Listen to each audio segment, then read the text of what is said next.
Long ago, in the quiet village of Akpoma, mothers whispered warnings to their children at night. Do not wander into the forest after dark, or the wizard will find you. They spoke of Obamiri, a man who had once been a respected healer, but turned to forbidden powers.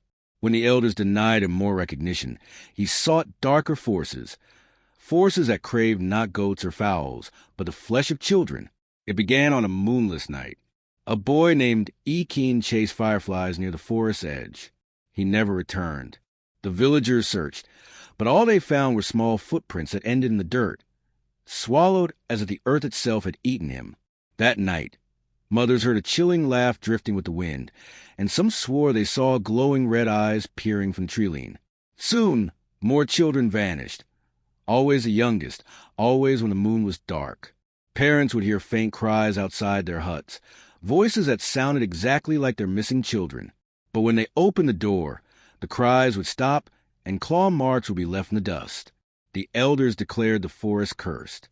They said Obamiri had sold his soul to the spirits, and every child he devoured kept him young and strong. His hut, hidden deep in the woods, was said to be decorated with skulls the size of melons and bones polished smooth by his hands. Two brothers, Chike and Ikena, swore to end his reign of terror after their sister disappeared. Armed with charms from the village priest, they ventured into the forest at midnight. The trees seemed to whisper warnings, and shadows slithered across their path. At last, they found a wizard's hut. Smoke leaked from the roof, carrying the smell of roasted flesh. Inside, they saw him, his eyes glowing like coals, his lips smeared red, his long tongue licking the marrow from a tiny bone. "Another feast," he hissed, spotting them. "But tonight, I shall eat brave blood." The brothers fought, but Obamiri was too powerful. He stretched his arms unnaturally long, claws scraping their skin, his laughter shaking the ground. Just as he prepared to strike, Chike shattered a sacred gourd given by the priest. A blast of light filled the hut, and the wizard shrieked as the skin peeled away, revealing a monstrous form of shadows and teeth. The ground split, dragging him screaming into the earth. His last words echoed through the forest.